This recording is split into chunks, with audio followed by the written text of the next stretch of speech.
찬송가 401장입니다. 찬송가 401장. 주의 곁에 있을 때 마음이 든든하오니 주여 내가 살 동안 인도하여 주소서.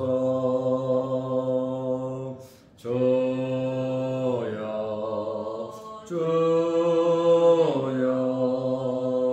나를 인도하소서. 빠른 세상 살 동안 주여 인도하소서.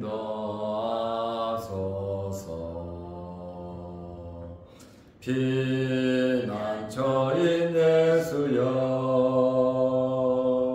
세상 물결 엄할 때 크신 은혜 베푸사 나를 숨겨주소서. 주여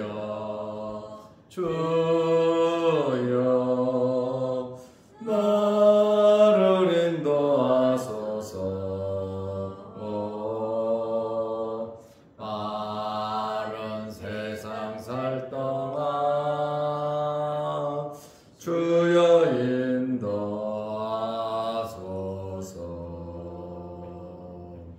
세상 풍 빠진 한후 영화로운 나라와 눈물 없는 곳으로 들어가게 하소서.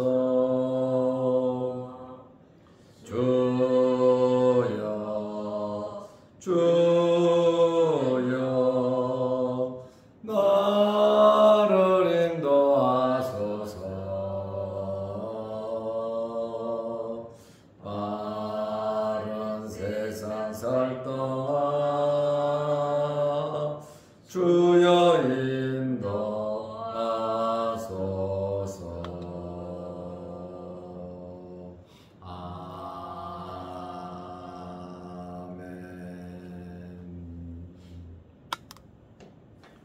사도신경으로 우리의 신앙을 고백하겠습니다.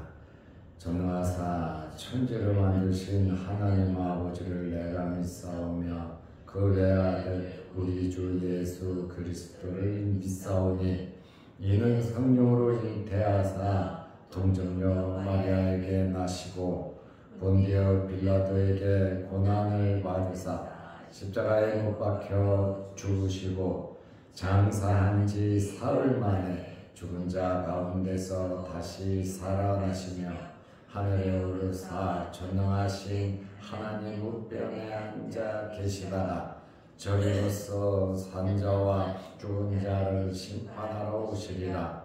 성령을 믿사오며 거룩한 공예와 성도가 서로 교통하는 것과 죄를 사하여 주시는 것과 몸이 다시 사는 것과 영원히 사는 것을 믿사옵나이다. 아멘. 하나님의 말씀 사도행전 13장 16절에서 23절 말씀까지 보겠습니다.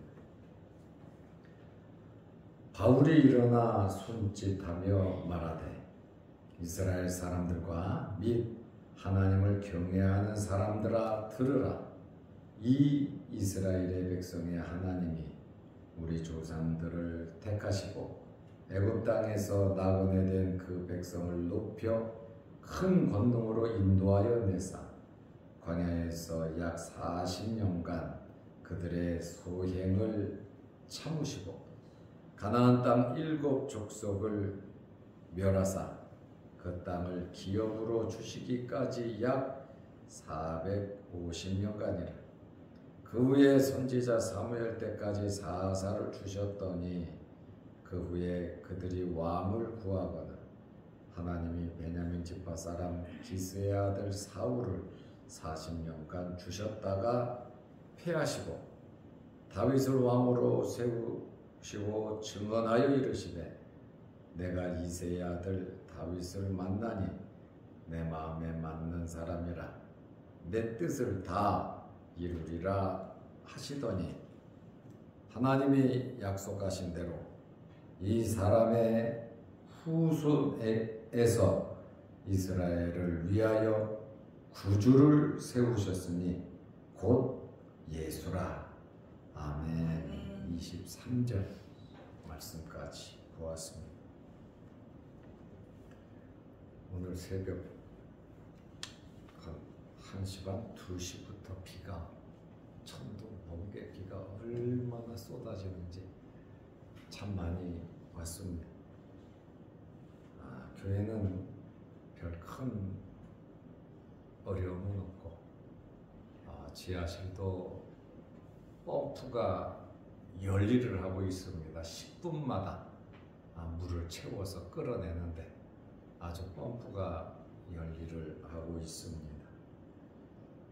예배당도 벽으로 바람이 불면서 비가 치면 1층도 물이 많이 들어옵니다. 방수가 안 되니까 오래된 건물이라 그렇습니다. 그런데 다행히도 비가 위에서 아래로 바람이 불지 않아서 그렇게 예배당 안에는 물이 들어오지 않았습니다. 여러분들이 전화도 하고 걱정도 하는 그러한 기간을 보내고 있습니다.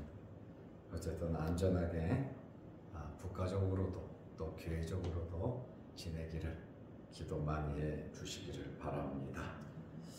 사도 바울이 이제 1차 선교 여행을 하면서 피시디아 안디옥 회당에서 설교를 하기 시작했습니다. 바울의 설교는 16절부터 41절까지 굉장히 길게 설교를 하고 있습니다. 회당장들이 요청을 했습니다. 할 말 있으면 해라. 권면이나 설교를 부탁한 것이죠. 그때의 13장 16절에 보면 바울이 일어나 손짓하며 말하되 바울이 일어나서 손짓을 했다 이렇게 말을 하고 있어요. 관습적으로 회당에서 설교나 권면하는 사람들은 앉아서 합니다. 앉아서 하는 것이 내려오는 전통이에요. 그런데 사도 바울은 일어나 손짓하면서 말했다. 사람들을 집중시키는 거죠. 처음 보는 사람들이잖아요. 그리고 일어나서 손짓하며 말했다고 하는 것은 아주 열정적인 바울의 모습을 우리는 여기서 볼 수 있습니다. 이스라엘 사람들과 및 하나님을 경외하는 사람들아 들으라. 회당 안에 두 종류의 사람이 있었던 것 같습니다. 첫째는 이스라엘 사람, 둘째는 하나님을 경외하는 사람. 이스라엘 사람이라고 하면 아브라함의 후손 12지파의 자손들이 오리지널 이스라엘 사람이죠. 그리고 이 이스라엘 사람이라고 하는 것은 유대교로 개종한 이방인도 이스라엘 사람이라고 호칭을 합니다. 그리고 하나님을 경외하는 사람들아, 하나님을 경외한다. 이스라엘 사람이 아니고 하나님을 경외한다. 그러면 개종하지 않은 사람들이죠. 고넬료를 가리켜서 하나님을 경외한다, 경건하다 이렇게 표현하잖아요. 고넬료는 이방인이에요. 개종을 안 했어요. 그런데 오늘 바울이 설교를 하면서 하나님을 경외하는 사람들아, 이스라엘 사람들과 하나님을 경외하는 사람 딱 이렇게 구별을 하잖아요. 이방인이지만 개종하지 않고 하나님을 믿고 말씀을 들으려고 회당에 온 사람들이죠. 이제 설교가 시작되었습니다. 이 설교는 22절까지 이스라엘 역사에 대해서 요약을 하고 있습니다. 신앙 고백적이죠. 17절 말씀에 보면 이 이스라엘의 백성의 하나님이, 그러니까 너희의 하나님이라고 말해요. 지금 앉아있는 이 이스라엘의 하나님이 우리 조상들을 택하시고 우리 조상을 택했다. 이 조상이라고 말하면 아브라함, 이삭, 야곱, 그리고 야곱의 12아들, 족장을 의미하겠죠. 이 하나님이 많고 많은 사람들 중에 선택했다. 이스라엘 사람들을, 아브라함의 후손 야곱의 12아들을 하나님께서 선택하시고 애굽 땅에서 나그네 된 그 백성을 높여 큰 권능으로 인도하여 내사.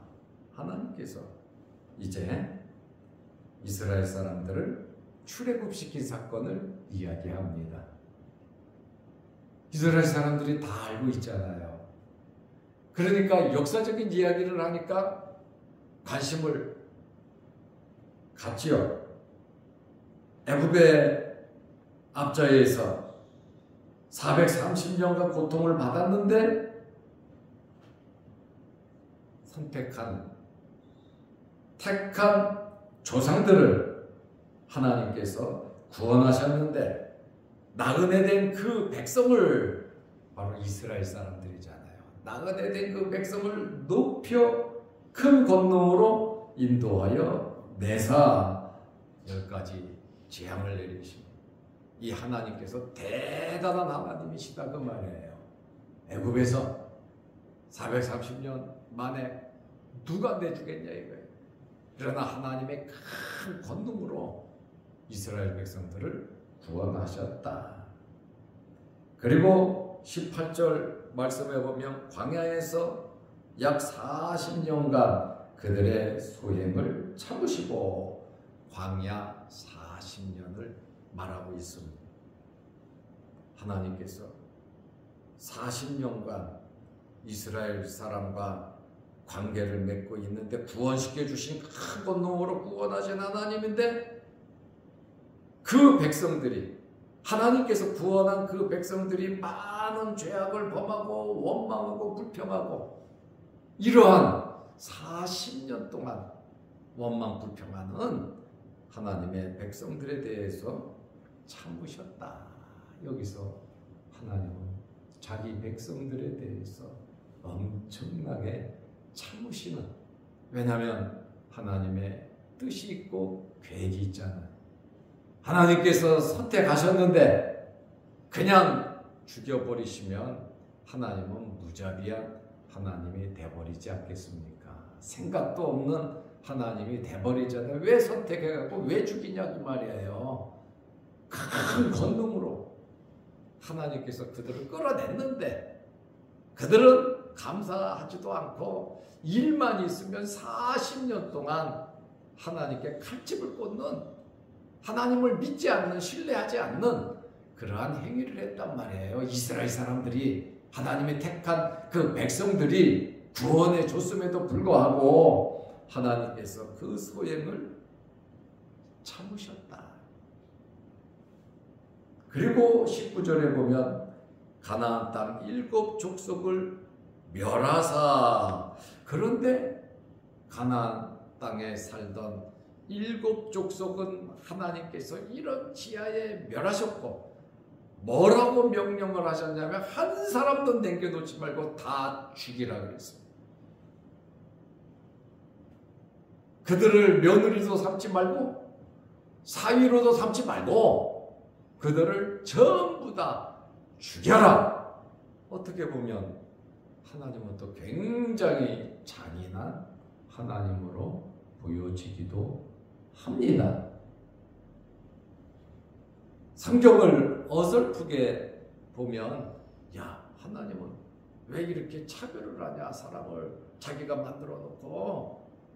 이스라엘 사람들은 그렇게 죄져도 참으시고 가나안 땅 일곱 족속은 조상 때부터 편안하게 살고 있는데 하나님께서 아브라함에게 네 자손에게 주겠다 하시고 그 다음에 애굽에서 이스라엘 사람을 끌고 나와서 가나안 족속들을 전부 다 멸하라. 모세에게도 말했고 여호수아에게도 말했고 하나님의 말씀이 멸하라. 왜?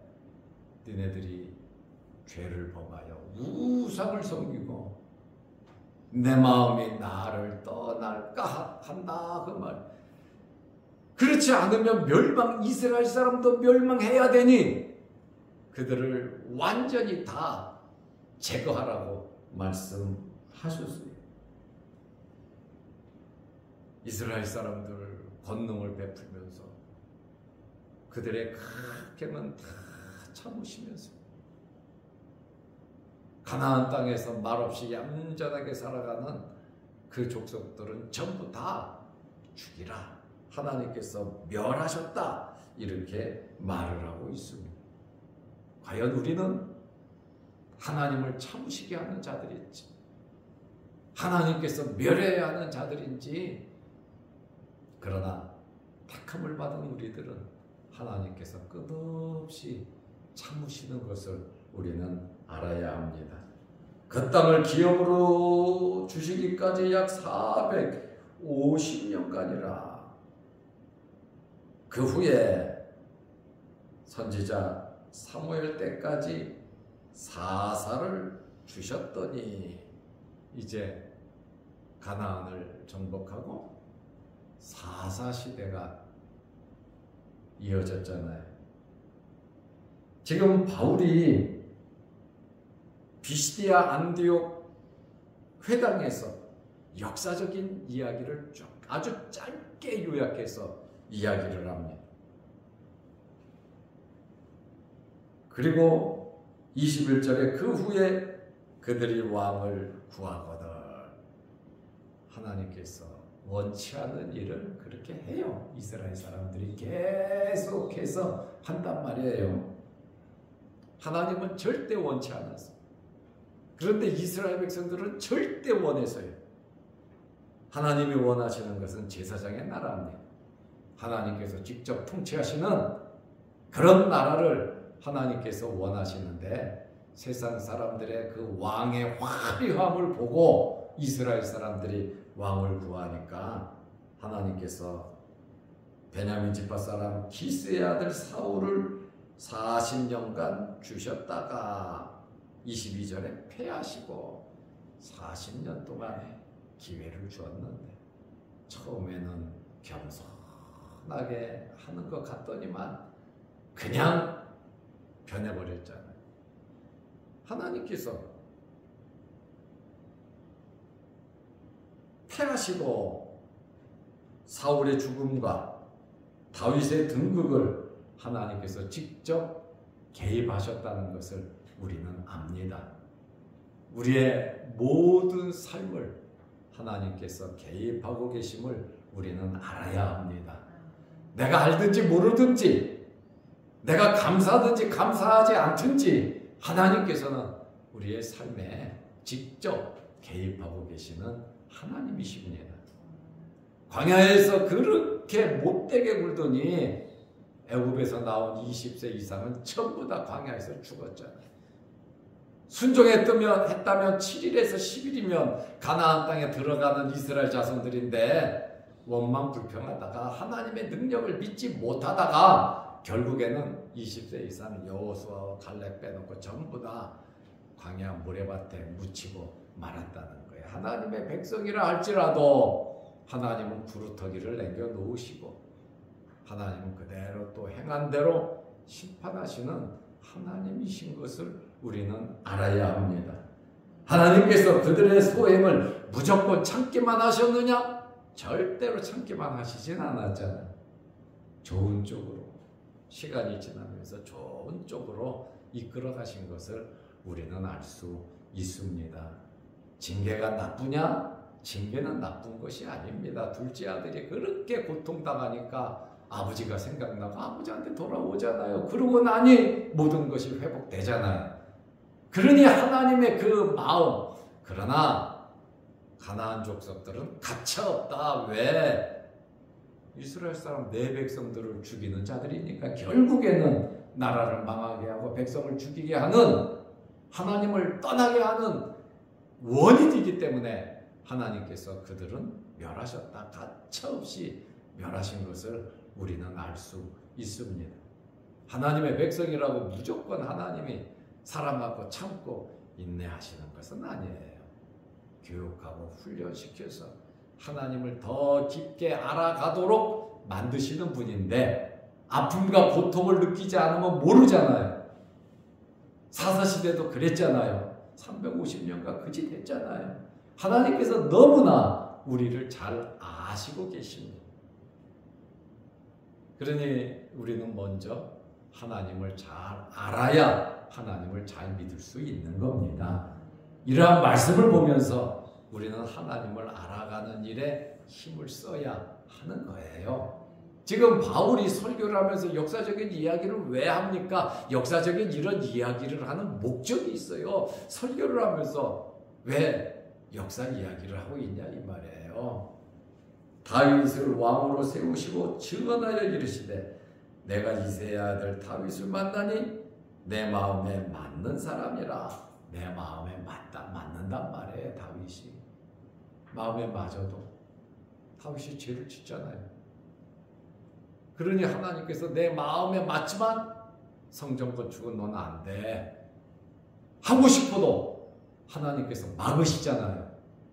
내 마음에 맞고 내 뜻을 다 이루리라 하시더니 다윗을 무척 하나님께서 이뻐하셨거든요.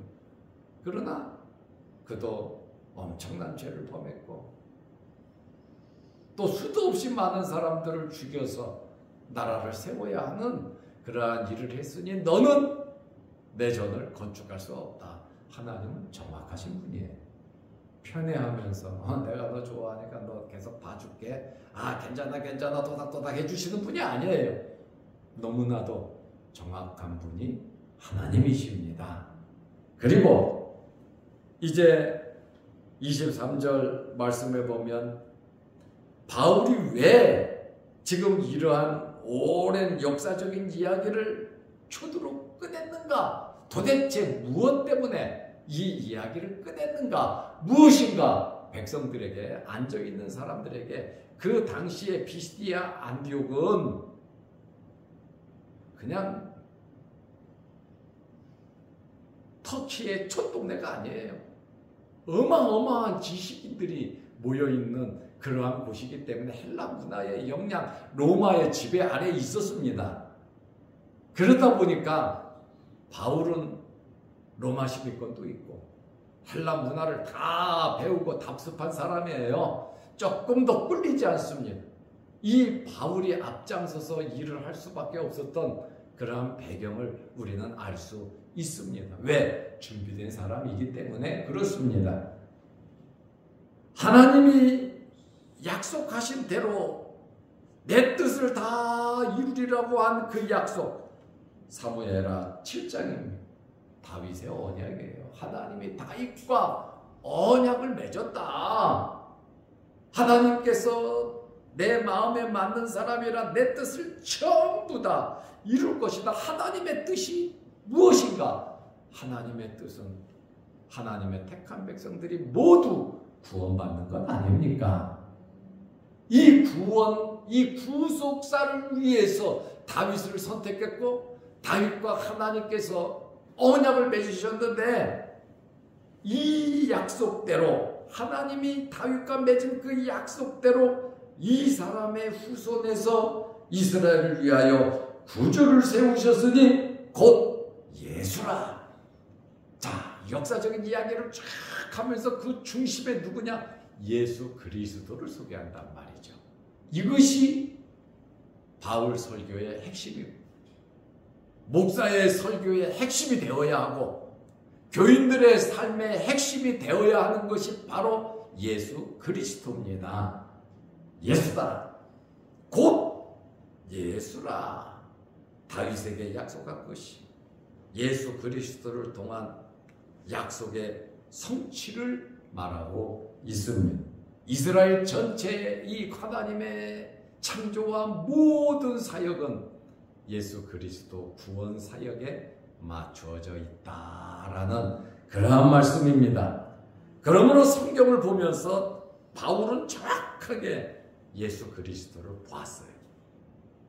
그리고 예수 그리스도를 어떻게든지 알리고 소개하기 위해서 성경을 가지고 사실적인 일을 가지고 예수 그리스도를 증거하고 있다. 그 말입니다. 이것이 바울의 설교 핵심이고 이제는 세례 요한 예수님의 죽으심, 예수님의 부활에 대해서 바울의 설교 핵심은 예수 그리스도. 우리의 삶의 모든 핵심이 예수 그리스도로 돌아가야 합니다. 이것이 하나님의 거룩하신 뜻이단 말이에요. 내 뜻을 다 이루리라. 하나님의 뜻을 다 이루는 것이 바로 예수 그리스도를 믿고 예수 그리스도를 소개하고 예수 그리스도를 안내하고 예수 그리스도 중심으로 살아가는 것이 하나님의 거룩하신 뜻이다. 우리는 이 하나님의 거룩하신 뜻 안에 들어와 있단 말이에요.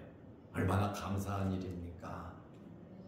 가나안 7족속은 가짜없이 다 죽였어요. 그러나 이스라엘 사람들은 그렇게 타락하고 범죄해도 그들에 대해서는 참으셨단 말이에요. 왜? 하나님의 거룩한 뜻을 이루기 위함이다. 그 말입니다. 우리는 하나님의 은혜에 감사하면서 믿음으로 이 말씀, 곧 예수라, 이 말씀 마음에 품고 살아가시기를 바랍니다. 기도하겠습니다. 하나님 아버지, 우중에 우리를 주의 전으로 부르시고 예배드리며 말씀 듣고 또 기도하게 하시오니 감사합니다. 우리 남은 생에 예수 그리스도 중심으로 살아가게 하옵시고 예수 그리스도로 만족할 수 있는 저희들 되게 하옵소서. 하나님은 참으시는 하나님, 기다리시는 하나님, 복을 주시고 우리에게 능력을 행하시며 우리를 이끄시는 하나님을 믿고 신뢰하며 살아가게 하옵소서. 하나님의 마음을 아프시게 하는 이러한 말과 행동, 생각하지 않도록 믿음으로 믿음에 이룰 수 있는 저희들 되게 하옵소서. 비가 많이 옵니다. 교회를 지키시고 성도들을 지키시고 이 나라와 이 민족을 지켜 주옵소서. 오늘 주말입니다. 내일 거룩한 주일을 잘 예비하는 하루 되게 하시고 또한 주일을 잘 지키기 위해서 힘쓰고 애쓰는 예배 잘 드리기 위해서 노력하는 봉사위원들에게도 크신 복을 내려 주옵소서. 이러한 환절기에 이 무더위에 우리 몸 상하지 않도록 건강으로 지켜 주옵소서. 영상을 보며 함께 말씀으로 은혜 받는 성도들에게도 크신 복을 내려 주옵소서. 각 성도들의 간절한 원함과 바람과 소원과 기도 제목들 하나님 아시오니 이루어 주옵소서. 예수님의 이름으로 기도하옵나이다. 아멘. 하늘에 계신 우리 아버지여, 이름이 거룩히 여김을 받으시오며 나라 임하옵시며 뜻이 하늘에서 이룬 것 같이 땅에서도 이루어지이다. 오늘날 우리에게 일용할 양식을 주옵시고 우리가 우리에게 죄 지은 자를 사하여 준 것 같이 우리 죄를 사하여 주옵시고 우리를 시험에 들게 하지 마옵시고 다만 악에서 구하옵소서.